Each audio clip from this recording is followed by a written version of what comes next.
순교자의 빛을 따라 주의 뒤를 쫓아서 십자가를 등에 지고 암만 향해 가리라. 새 시대는 세상 향해 우리에게 주나니 진리 따라 사는 자는 전진하리 언제나. 악이 비록 성하여도 진리 더욱 강하다. 진리 따라 살아갈 때 어려움도 당하리.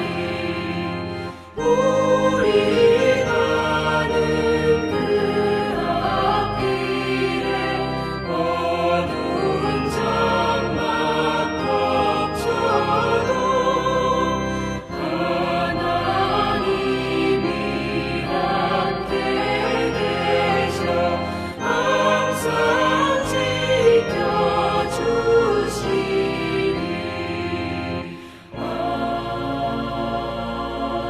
아멘.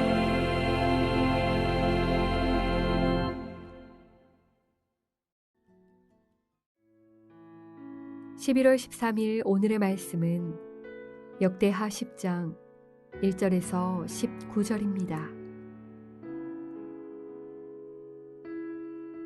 르호보암이 세겜으로 갔으니 이는 온 이스라엘이 그를 왕으로 삼고자 하여 세겜에 이르렀음이더라. 느밧의 아들 여로보암이 전에 솔로몬 왕의 낯을 피하여 애굽으로 도망하여 있었더니 이 일을 듣고 여로보암이 애굽에서부터 돌아오매 무리가 사람을 보내어 그를 불렀더라. 여로보암과 온 이스라엘이 와서 르호보암에게 말하여 이르되 왕의 아버지께서 우리의 멍에를 무겁게 하였으나 왕은 이제 왕의 아버지께서 우리에게 시킨 고역과 매운 무거운 멍에를 가볍게 하소서. 그리하시면 우리가 왕을 섬기겠나이다. 르호보암이 그들에게 대답하되 3일 후에 다시 내게로 오라 하매 백성이 가니라. 르호보암 왕이 그의 아버지 솔로몬의 생전에 그 앞에 모셨던 원로들과 의논하여 이르되 너희는 이 백성에게 어떻게 대답하도록 권고하겠느냐 하니 그들이 대답하여 이르되 왕이 만일 이 백성을 후대하여 기쁘게 하고 선한 말을 하시면 그들이 영원히 왕의 종이 되리이다 하나 왕은 원로들이 가르치는 것을 버리고 그 앞에 모시고 있는 자기와 함께 자라난 젊은 신하들과 의논하여 이르되 너희는 이 백성에게 어떻게 대답하도록 권고하겠느냐. 백성이 내게 말하기를 왕의 아버지께서 우리에게 매운 멍에를 가볍게 하라 하였느니라 하니 함께 자라난 젊은 신하들이 왕께 말하여 이르되 이 백성들이 왕께 아뢰기를 왕의 아버지께서 우리의 멍에를 무겁게 하였으나 왕은 우리를 위하여 가볍게 하라 하였은즉 왕은 대답하시기를 내 새끼손가락이 내 아버지의 허리보다 굵으니 내 아버지가 너희에게 무거운 멍에를 메게 하였으나 이제 나는 너희의 멍에를 더욱 무겁게 할지라. 내 아버지는 가죽 채찍으로 너희를 치셨으나 나는 전갈 채찍으로 하리라 하소서 하더라. 3일 만에 여로보암과 모든 백성이 르호보암에게 나왔으니 이는 왕이 명령하여 이르기를 3일 만에 내게로 다시 오라 하였음이라.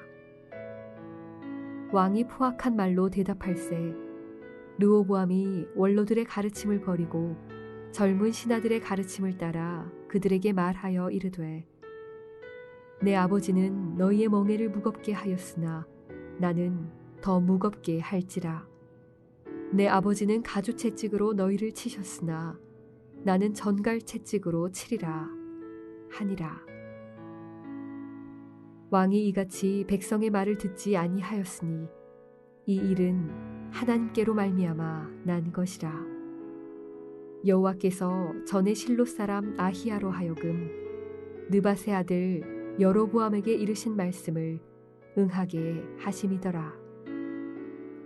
온 이스라엘은 왕이 자기들의 말을 듣지 아니함을 보고 왕에게 대답하여 이르되 우리가 다윗과 무슨 관계가 있느냐? 이새의 아들에게서 받을 유산이 없도다. 이스라엘아, 각각 너희의 장막으로 돌아가라. 다윗이여, 이제 너는 내 집이나 돌보라 하고 온 이스라엘이 그들의 장막으로 돌아가니라. 그러나 유다 성읍들에 사는 이스라엘 자손들에게는 르호보암이 그들의 왕이 되었더라. 르호보암 왕이 역군의 감독 하도람을 보냈더니 이스라엘 자손이 저를 돌로 쳐 죽인지라. 르호보암 왕이 급히 수레에 올라 예루살렘으로 도망하였더라. 이에 이스라엘이 다윗의 집을 배반하여 오늘날까지 이르니라. 무너지지 않는 그러한 견고한 삶을 세워가시기를 축복합니다. 혹시 삼풍백화점 붕괴 사건을 기억하시나요? 당시에 삼풍백화점은 매출액을 기준으로 해서 말한다면 대한민국 업계 제1위를 달리던 초호화 백화점이었습니다. 롯데백화점 본점 다음 가는 규모의 백화점이었다고 합니다. 그러나 1995년 6월 29일 날 붕괴해서 1000명 이상의 종업원과 고객들이 사망하거나 부상을 당했습니다. 이렇게 한순간에 무너졌을까요? 그렇지 않습니다. 지속적인 하중 부담이 누적이 되어서 눈에 보이지 않는 심각한 균열이 계속되고 있었던 것입니다. 오늘 우리가 역대하 10장을 묵상하겠는데요. 이 10장에서 솔로몬의 왕국이 어처구니 없이 쪼개진 슬픈 이야기를 읽고 있습니다. 솔로몬의 왕국은 견줄 수 없고 비교할 수 없는 그와 같은 종류가 세상에 없었고 앞으로 없을지 모르는 부강한 나라가 되었습니다. 어떻게 그런 나라가 이렇게 무너지고 말았을까요? 그 번영 뒤에 지속적인 하중 부담과 균열이 계속되고 있었기 때문입니다. 하나님은 신명기 17장 14절에서 20절까지 왕이 되는 사람이 명심해야 할 3가지 금기사항에 대해서 말씀하시고 계십니다. 첫째, 말을 많이 갖지 말 것. 두 번째, 금을 많이 갖지 말 것. 세 번째, 부인을 많이 갖지 말 것. 그러나 솔로몬은 이 하나님의 명령에 정면 대항이라도 하듯이 3가지를 많이 가졌습니다. 많은 말을 이집트에서 데려왔고 이집트에서 말만 온 것이 아니라 그 부인도 왔고 이집트의 문화도 왔고 우상도 들어오게 되었습니다. 엄청난 금이 왔습니다. 삼지사방에서 금이 올 때는 금을 나르는 상인도 오고 상인만 오는 것이 아니라 우상 숭배와 또 잘못된 문화도 같이 들어오게 돼 있는 거죠. 부인은 어떻습니까? 1000명의 부인이 있었습니다. 생각을 해보십시오. 솔로몬은 1000명의 자기에게 위협이 될 만한 외국 왕이나 군왕이나 토족, 부호 등의 딸들을 자기 아내로 삼았습니다. 이런 것을 우리가 정략 결혼이라고 하죠. 이 결혼으로 말미암아 1000명의 부인들이 삼지사방에서 가지고 들어온 우상, 그 문화, 결국 솔로몬은 거미줄에 얽힌 곤충처럼 국고를 내어 전국에 우상 전각을 세우지 않으면 안 될 그런 타락에까지 이르게 됩니다. 뿐만 아니라 하나님을 향해서뿐만 아니라 백성들을 향해서도 그는 문제가 많았습니다. 불공평과 부정의가 충만했습니다. 솔로몬 예루살렘에서 엄청난 호화와 사치를 누릴 동안 국민들은 그 서포트를 하느라고 어마어마한 희생을 치러야만 했습니다. 성전을 짓는데 7년, 그리고 자기 궁전을 짓는데 13년, 20년 동안 부역을 해야 했습니다. 제가 20살에 부역에 동원됐다면 40살이 될 때까지 솔로몬과 그의 영광을 위하여 희생당한 느낌을 지워버릴 수가 없는 거죠.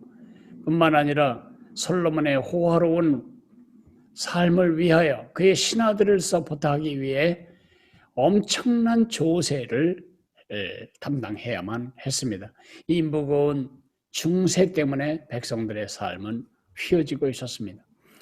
솔로몬이 죽었습니다. 르호보암이 아들이 되죠. 그때 여로보암을 중심에 세운 북왕국 지도자들이 찾아와서 말합니다. 노역을 그리고 중세를 감해 주시면 우리가 당신의 아버지를 섬긴 것처럼 당신을 왕으로 섬기겠다고. 르호보암은 겁이 나서 노인 카운슬러들, 자기 아버지 옆에서 자문했던 국정자문위원들에게 이 일을 어떻게 하면 좋겠냐고 자문을 구합니다. 그럴 때 이 노인 카운슬러들은 새 왕편과 백성편 두 편을 다 보고 지혜로운 충고를 하게 됩니다. 이 백성을 후대하여 기쁘게 하고 선한 말을 하시면 그들이 영원히 왕의 종이 되리이다. 그러나 그 말이 마음에 안 들었는지 르호보암은 자기 친구 젊은 국정자문위원들과 의논합니다. 그럴 때 이 젊은 자문위원들은 친구 왕의 권세 한쪽 편만을 위한 어리석은 충고를 주게 됩니다. 그래서 그 충고에 따라 르호보암은 3일 만에 찾아온 이 북쪽 왕국의 북왕국의 지도자들 앞에서 이렇게 말합니다. 내 새끼 손가락이 내 아버지의 허리보다 굵으니 내 아버지가 너희에게 무거운 멍에를 매게 하였으나 이제 나는 너희의 멍에를 더 무겁게 할지라. 내 아버지는 가죽 채찍으로 너희를 치셨으나 나는 전갈 채찍으로 하리라. 이 말을 듣자 북쪽의 10지파의 지도자들은 뒤로 돌아 섰 그리고 나가버렸습니다. 이것이 솔로몬의 왕국이 두 쪽으로 쪼개진 그 이야기입니다. 무너지지 않을 삶을 사는 방법을 솔로몬은 반면교사로 우리에게 가르쳐주고 있습니다. 첫째로는 하나님을 전심으로 의지하라는 것입니다. 솔로몬은 전심으로 하나님을 의지했다가 전심으로 자기를 의지하게 됩니다. 하나님의 지혜로 시작해서 잔꾀로 끝냅니다. 은혜로 시작하여 육으로 끝내게 됩니다.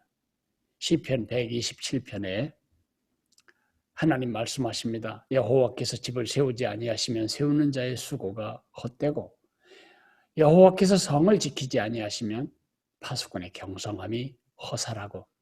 그 말을 뒤집으면 여호와께서 집을 세워야 집이 서고 여호와께서 집을 지키셔야 성을 지키셔야 성은 안전하다고 말할 수 있는 것입니다. 1000명의 부인, 1000명의 안전 대책을 가졌다고 생각하지만 결국 그것이 나라를 쪼개고 무너지게 만드는 원인이 될 줄을 누가 알았겠습니까?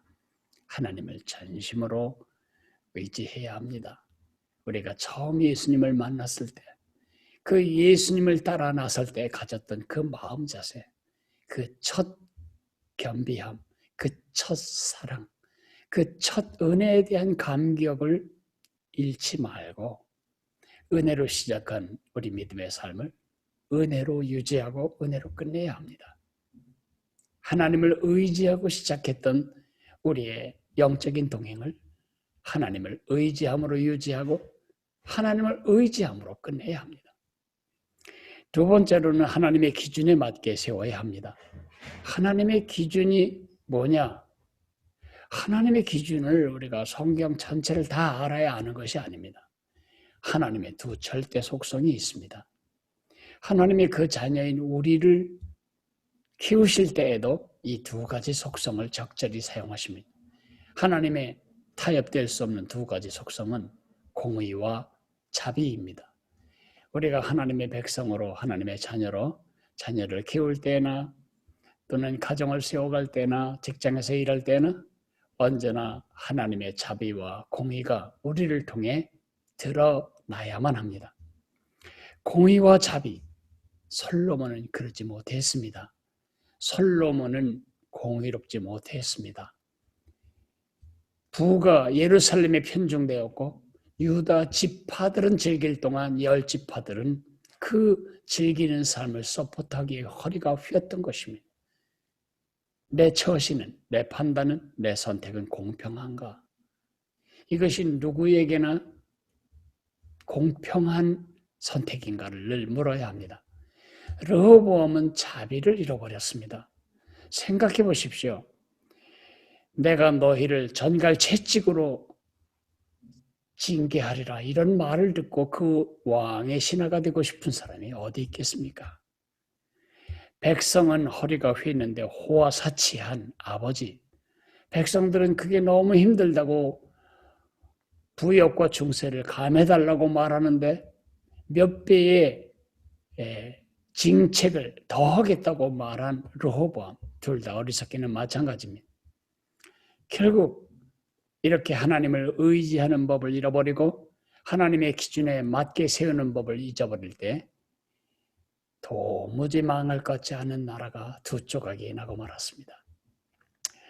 우리가 기도해야 할 제목은 우리 자신과 우리 자녀들이 그리고 우리 교회 형제자매들의 삶이 무너지지 않을 삶으로 세워지도록 기도해야 합니다. 하나님을 의지하고 세울 뿐만 아니라 하나님의 기준에 맞게 세울 수 있도록 기도를 해 주시기 바랍니다. 기도하겠습니다. 하나님 아버지, 도무지 무너질 수 없었을 것 같은 그 왕국, 천하 많은 왕들이 부러워하고 견본주택으로 삼았던 그 왕국이 이렇게 일대 만에 어처구니없이 쪼개지는 이 슬픈 현실을 우리가 오늘 읽었습니다. 이 글을 우리에게 읽게 하심은 우리로 그렇게 쪼개지거나 무너지지 않을 삶을 살게 하기 위한 하나님의 가르침이라고 생각합니다. 하나님 아버지, 하나님을 의지하고 시작한 삶을 나를 의지하고 유지하거나 나를 의지하고 지탱하려고 길을 쓰지 않게 도와주시고 하나님의 절대 공의와 절대 자비가 나를 통해 반사경에 반사된 빛처럼 내 주변에 반사되는 삶을 살게 도와주시기를 원합니다. 내 자녀를 키울 때, 내가 직장에서